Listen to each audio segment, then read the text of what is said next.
Welcome to the Independent Advisors Podcast, where we dive into the world of stocks, tradable markets, and financial planning with Jessup Wealth Management's Chief Investment Officer, Mark McEvily, and CEO, Matt Jessup. You'll hear tips, tricks, and strategies to address your financial well-being and, most importantly, conveyed in a way that everyone can understand. Here are your hosts, Mark and Matt. Hey everyone, welcome to episode 239 of the Independent Advisors Podcast, where Matt Jessup and I, Mark McEvily, bring you into our world of financial markets and financial planning. Nick Whitaker, our Director of Research and Trading, is back on the show, filling in for Matt while he's out on a business trip. So, Nick, welcome back. Good to be here.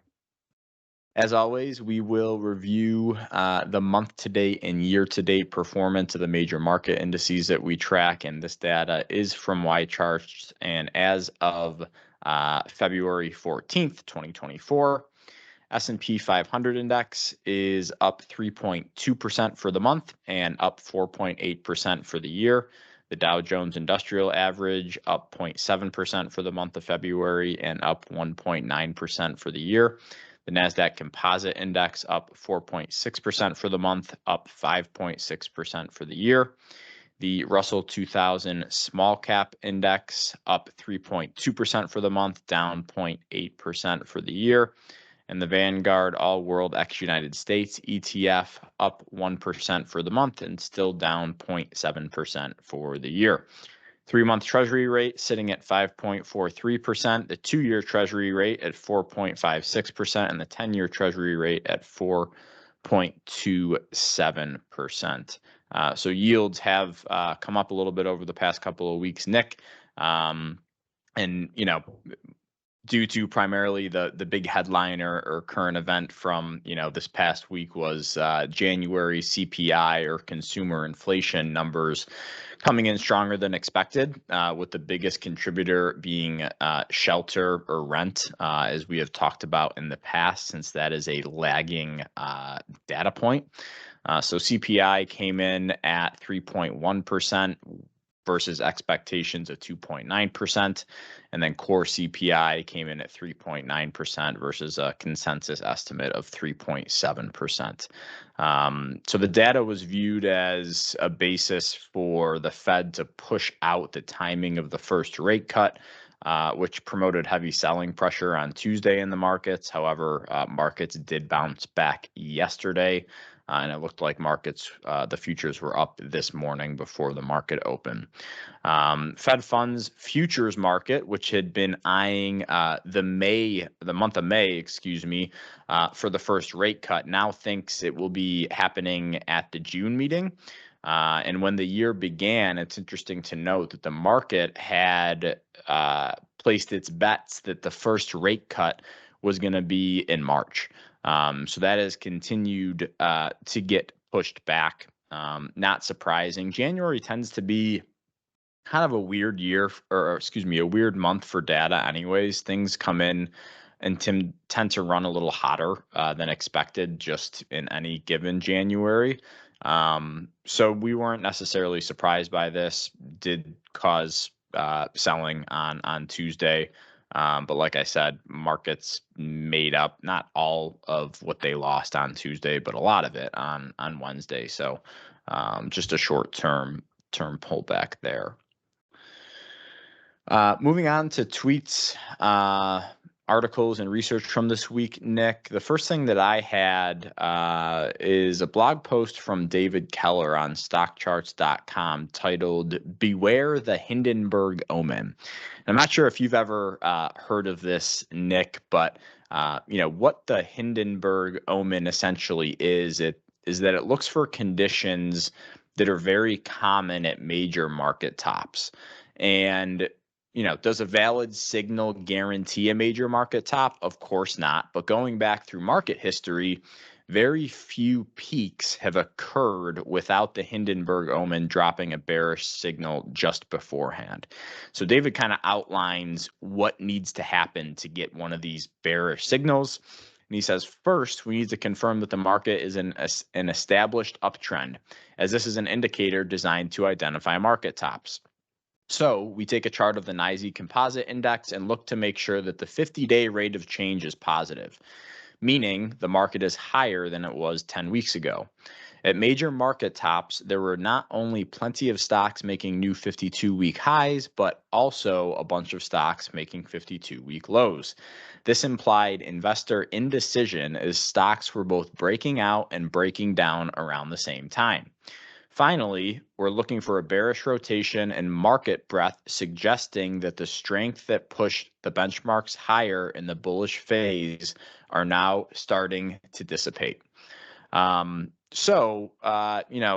Nick, I've been kind of, hearing several people calling for a market top based on this one indicator. However, if you look at the chart that Jenna's going to throw up on the screen right now, there have been several instances in the past 10 years where we have gotten a Hindenburg Omen signal and the market has continued higher. So I don't necessarily believe it does investors any good to rely on this indicator for market tops. It should be used as more of a component to build a bigger thesis on the direction of the market. So what you'll see in this chart is that the green horizontal lines represent Hindenburg Omen signals that we got where the market just continued higher. The red vertical lines mark Hindenburg omens where the market did sell off, whether it was, short term or a longer term thesis. So you can see, the two most recent large sell-offs in March of 2020 and late 2021 before the horrible market in 2022, we did get these bearish signals. But as you can also easily see on this chart, we've gotten these signals before and the market continued moving higher. So thought that this was probably going to be something that was going to get circulated in the financial news media and wanted to get ahead of it. Again, I'm not saying that this indicator is useless. It could be, something to make our ears perk up and be more vigilant, I guess, going forward over the next couple of weeks, but doesn't mean imminent market crash is incoming. Yeah, absolutely. And just looking at the chart a little closer, you could see even when, and not all the time, but there were some pullbacks, some small short-term pullbacks on a lot of those green lines. Yeah. Not all of them, but some of them. And that wouldn't surprise me. I don't think that would surprise anyone here, you, Matt. If we have a little bit of a pullback, that's healthy. We expect to see that at some point. And the CPI could have been kind of the trigger for that this week. You see the strong market reaction, but then yesterday we come back and kind of reverse some of those losses. So we'll see, what happens. But best to not put all of your eggs in one any indicator when it comes to financial markets, right? Yeah, for sure. Yeah, just how we like to diversify across, several different areas of the market. We want to do the same with what we're paying attention to in terms of indicators, because there's not a holy grail. As much as most people would like to think. When I was younger, I was certainly one of those people chasing, like, I'm going to find the one indicator that I can rely on year in and year out to tell me when to buy and when to sell.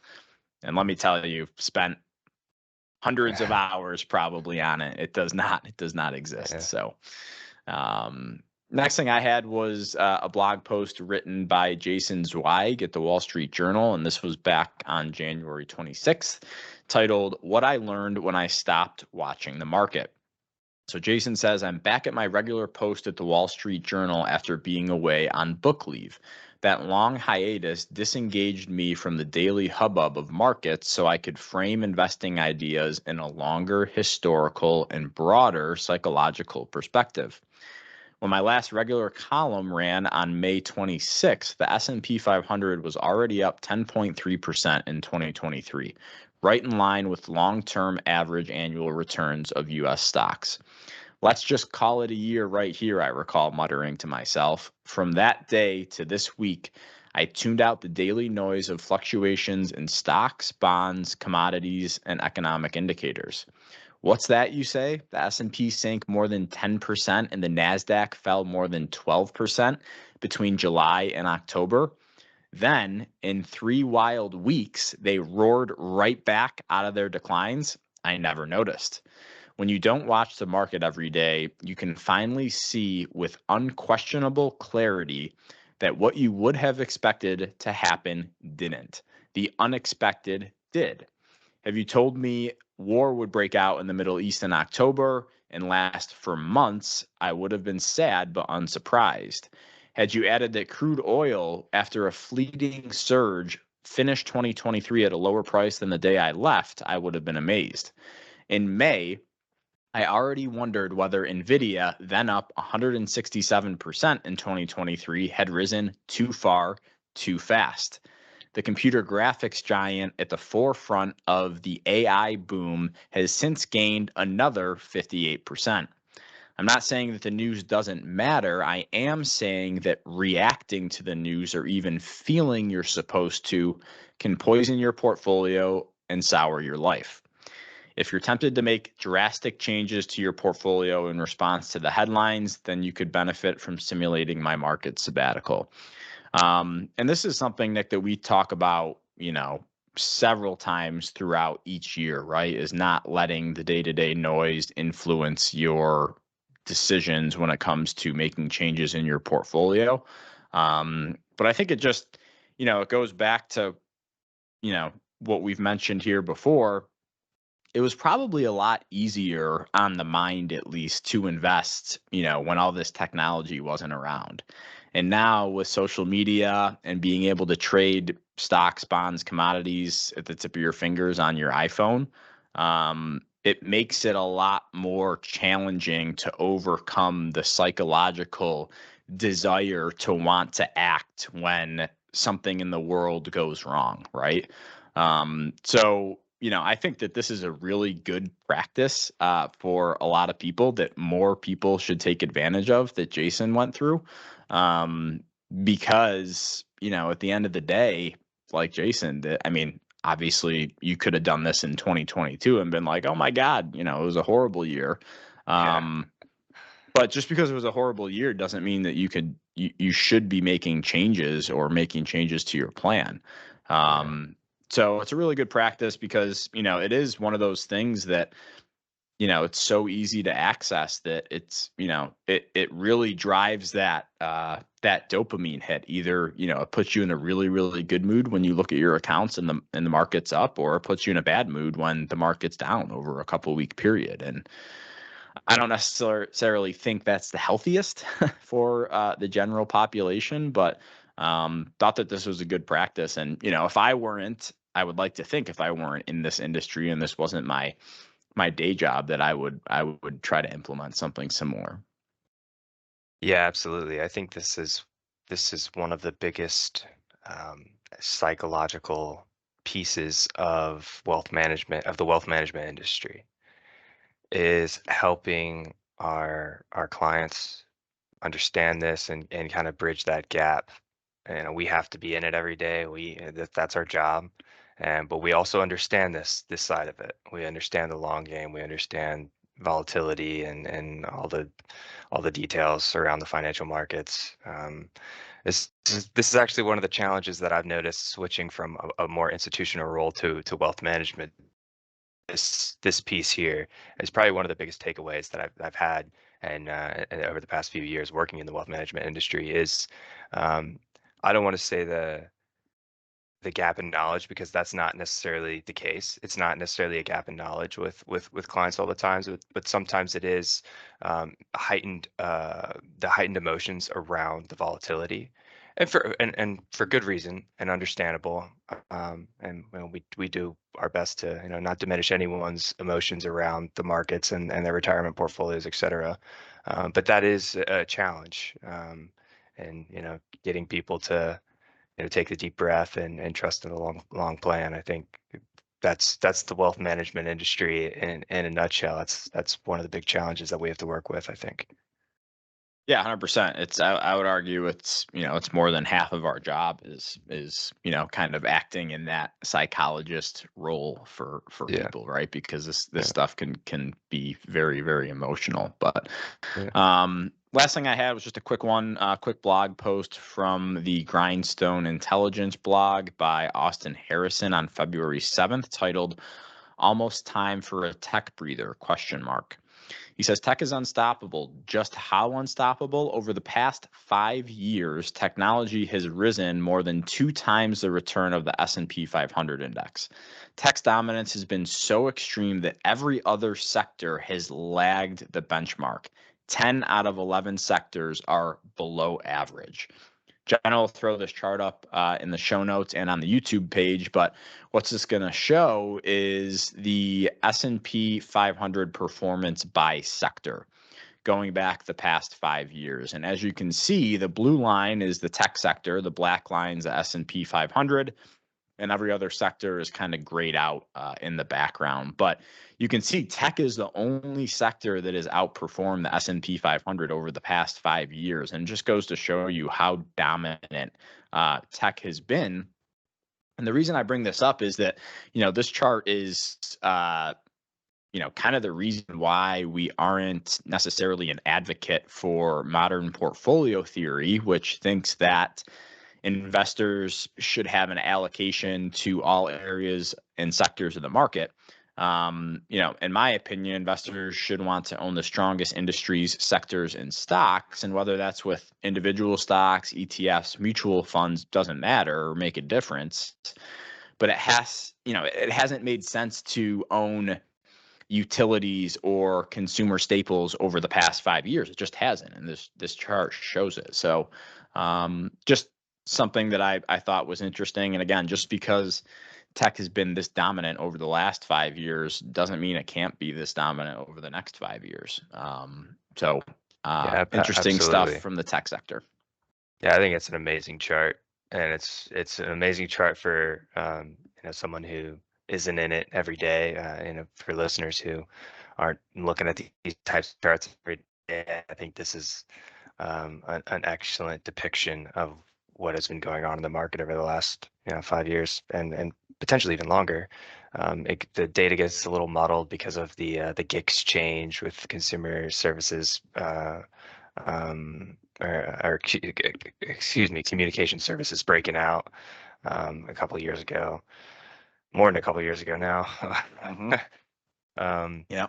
But kind of jumping on what you said about the modern portfolio theory, if you even take that out further, the U.S. The S&P 500, we're predominantly looking at domestic stocks there. And if you take out modern portfolio theory and you break it out to international markets, international developed, emerging markets, and you build a portfolio based on that with exposure to all of these gray lines that you're talking about, it can diminish return potential even more over the past 5 years, 10, 15.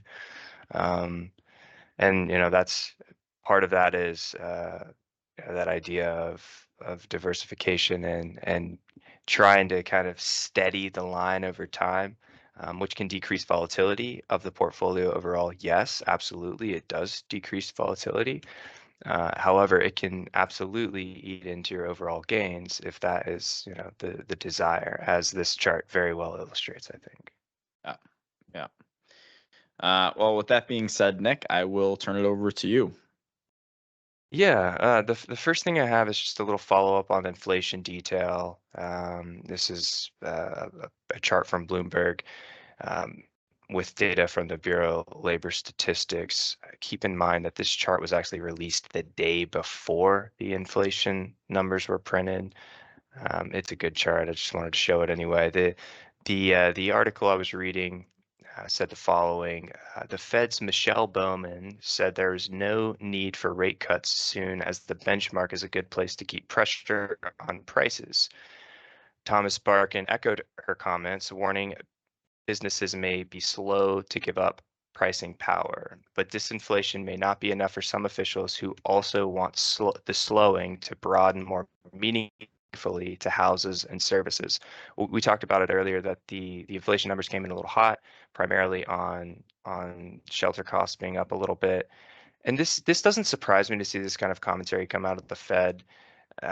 When you think about the core inflation numbers being, still a little high relative to, the overall target is 2%, but that's going to take into consideration higher fluctuation pieces of CPI, such as energy and food. But when the core inflation is this high, and then kind of jumps up a little bit, the market reaction doesn't surprise me, given the environment we're in. And it doesn't surprise me to see Fed officials say, you know what, we want to see core inflation come down a little bit. We want that to really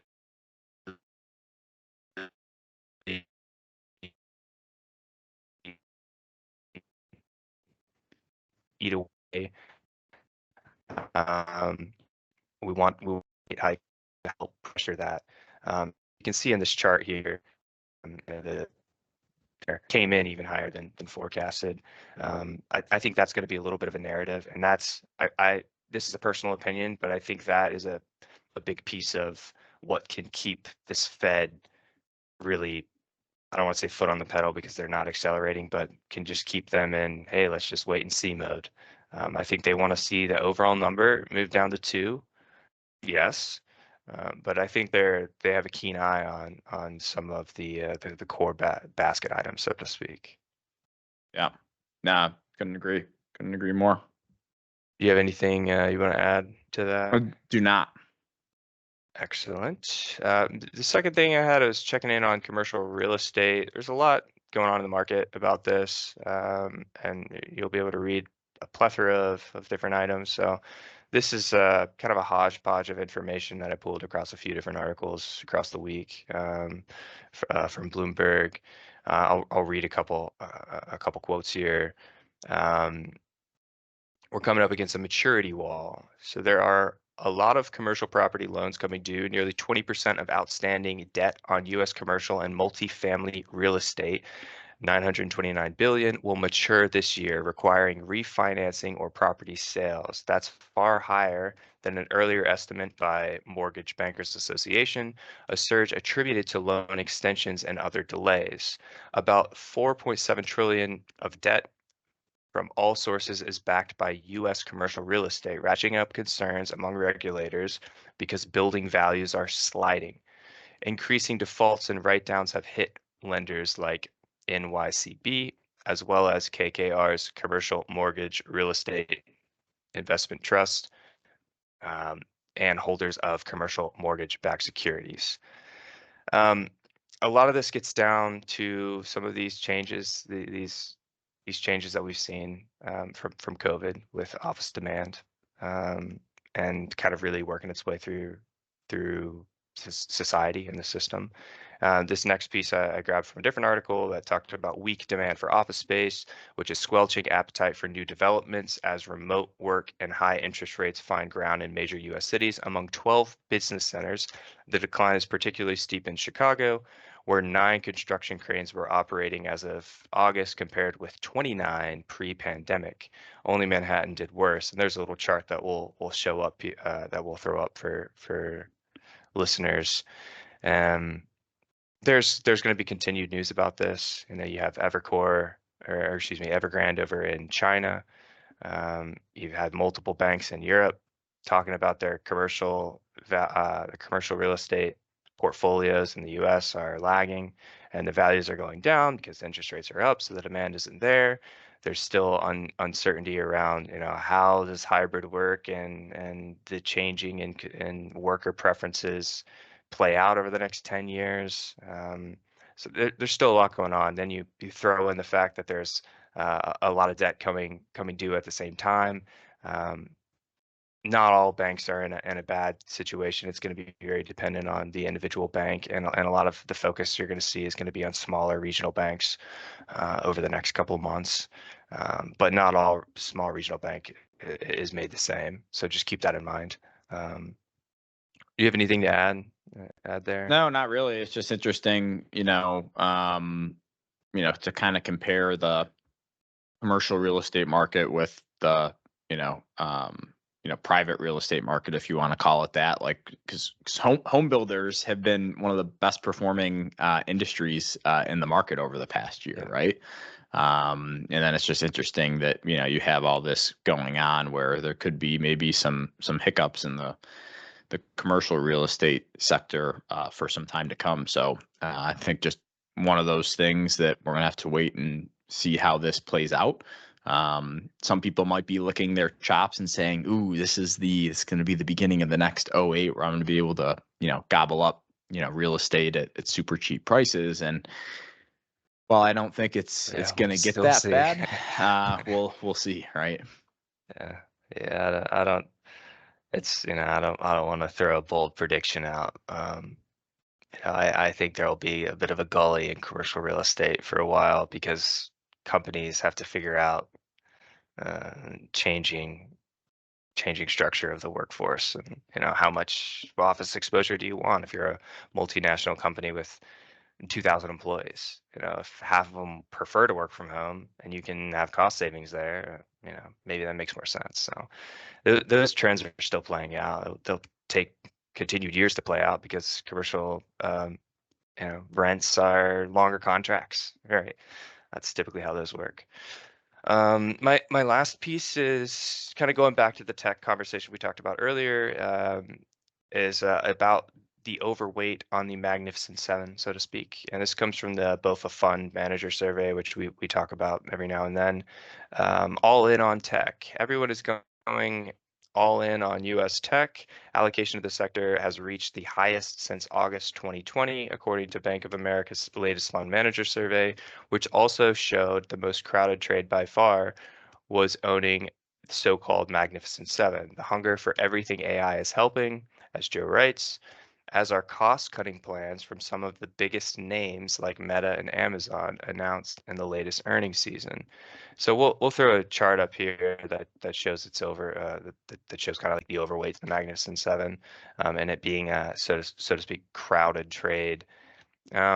Let's go back. Let's think back of that chart that you showed.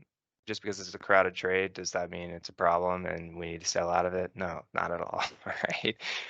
It's a crowded trade from it's leading the market and people are overweight. Why are people overweight?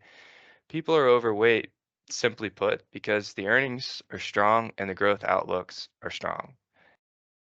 And that is as simple as you can say it. Right. Relative to other areas of the market, their earnings are good. Growth outlooks are good. You got AI going on. Think about what we just talked about with commercial real estate, changing trends of what's going on in commercial real estate. Why is that? Because of the amazing technological revolution workers have had over the past 5 years. I mean, you could stretch it out to 10 if you want to look at like specific types of remoting in technology, et cetera. Microsoft Teams, we're on that right now.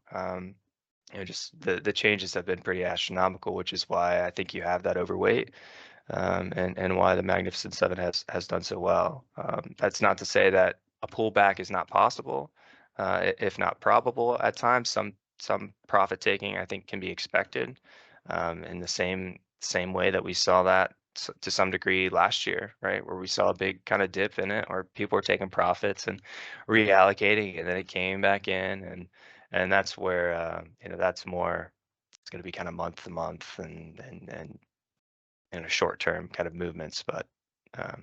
And we've obviously we've seen there's been times where managers were more overweight to tech, such as 2011, 2012, looks like 2014ish, 2016, 2020, early 2021. And tech has been dominant for a past decade. And like you said, obviously it wasn't without its pullbacks. Like in March of 2020, tech got hit pretty good for like a month. But over the long term, this isn't by any means oh my gosh, gotta sell tech. It's a good chart. That's everything I had this week. So I think we can move it along to the financial planning topic of the week. Yeah, well, thanks for your time today, Nick, and for everything you do for us. Moving on to the financial planning topic of the week, bringing back in Taylor Ledbetter, one of our wealth advisors here at Jessup Wealth Management. So, Taylor, this week it looks like we're going to be discussing RSUs, or restricted stock units. So, I'll let you go ahead and take it away. Yeah, I feel like RSUs can be a pretty popular employee benefit package, but you don't really hear them talked about that much. So I thought it'd be good to kind of go over them and just how they work today. So typically, companies use RSUs as an incentive to attract and retain employees. And it's very appealing because when you're given an RSU from your employer, they're essentially just giving you stock in the company. So if the stock price takes off, obviously you receive a much larger financial benefit. RSUs are also subject to a vesting schedule, which encourages employees to stay with the company long term. I know I've talked a little bit about vesting schedules in the past. Basically, what that means, it's just a length of time you have to stay with the company to technically own the stock that you're given. So I want to go through an example to make that a little more clear. So let's say you were granted 1,500 RSU shares, and maybe your company has a vesting schedule of about 5 years. This means that if you stay at your company for a year, you'll officially own 300 shares, or 20%. That would be vested every single year. And for the next 4 years, every year that you remain employed, you keep receiving 300 shares. So once that vesting date is reached, you can hold on to those shares, you can sell them, you can do whatever you want with them. Yeah, and this is pretty common practice, Taylor. Whether the vesting period is 3 years or 5 years, it incentivizes you to stay on with the company longer, because obviously that could be significant compensation. We're talking about hundreds of thousands or potentially even millions of dollars by Mm-hmm. hanging on and working. And if you're a person that's in that phase of life where you're in that 55 to 65 range and you're thinking about retirement, but your employer is kind of dangling the RSUs in front of you over the next 5, 10, 15 years, saying, hey, this is the potential of how much you're going to be able to make if you hang on with us a little longer. It's incentivizing, right? Mm-hmm. And it's not just a dollar figure being given to you. It's the allure of it, I think, is the potential for these 1,500 shares that are valued, let's say, at $100,000, potentially turning into $500,000 5 years Mm-hmm. down the road, right? Exactly. So it's a really good piece of compensation. A lot of times what we see is that people that are employed at companies that have RSUs, these people's salaries might be a little less, but they're being compensated on the back end with these RSUs because they do have the potential to grow and be worth, so much more. Mm-hmm. Yeah, and not every company offers an RSU package. So for a company to offer this, it's very unique and something I think people should definitely take advantage of if you have that where you work. Yeah, 100%. So I think something that can be confusing with RSUs is how they are taxed. So I want to talk about that a little bit. So when the RSUs are granted to you, this is before you're vested, you're just awarded them. There are no tax consequences at the grant date because, again, you technically do not own them. Right. And the grant date, so that's pretty much Taylor just saying, hey, here's your RSUs that you have the ability to obtain over the next 3 or 5 years, whatever that vesting schedule is. And as Mhm. you hit those year marks, you get a piece of that, right? So that's what Correct. Taylor's talking about when she's talking about the grant date. Mm-hmm. So once your shares do vest, let's use the example we were just talking about, maybe your 300 shares are vesting. On that vest date, the fair market value of those shares are considered taxable income. So what's really nice though is that some companies, instead of you withholding taxes from that fair market value, some companies offer the ability to withhold shares instead.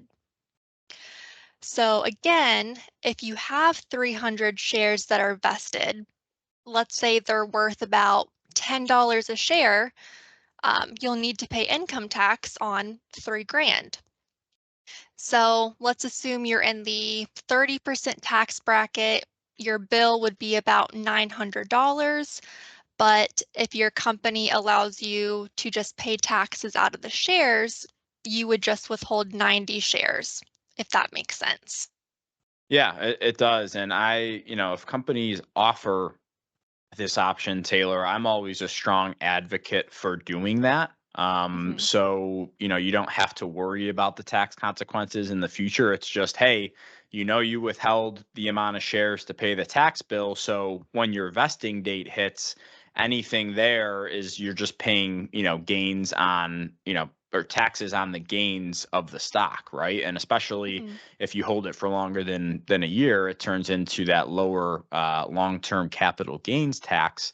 Mhm. But I've seen situations, I'm sure you have as well, where companies do not offer the ability for you to pay the tax up front by withholding shares, and then you pay that on the back end, which Mhm. can be pretty significant in retirement if you want to sell a big chunk of stock, especially if you're 65 and older and you're on Medicare. You can make under a certain dollar threshold in retirement in the form of income before your Medicare premiums start to go up. So that's one thing that can be tricky for people. But yeah, highly recommend, at least in my opinion, that if your company offers that ability to withhold shares to pay the tax, that it's usually a positive thing. Yeah, I mean, because at the end of the day, the shares were given to you. It's not like Right. you paid for them. So Right. paying the tax by reducing the share amount, like you said, in my opinion, you're not really losing anything. Right.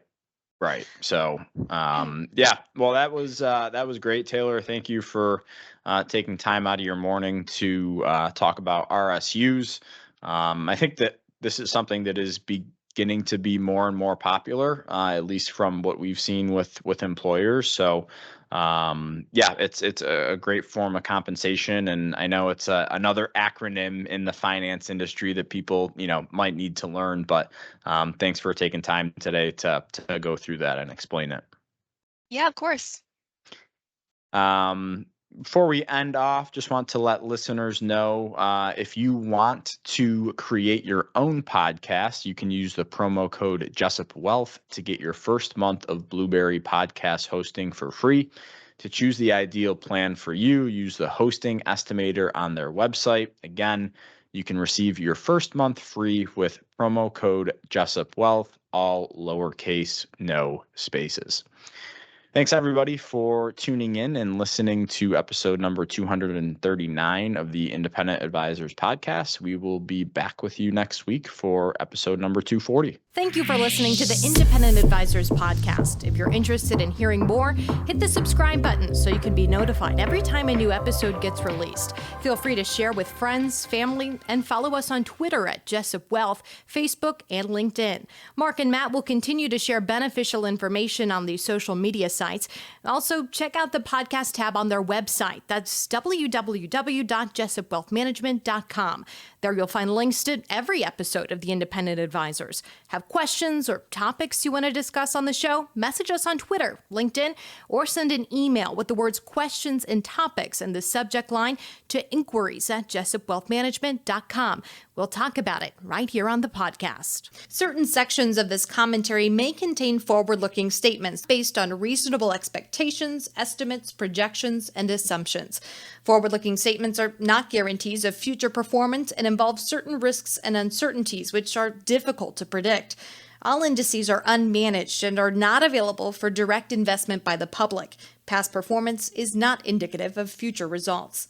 This podcast is provided for general informational purposes only and does not constitute either tax, legal, or financial advice.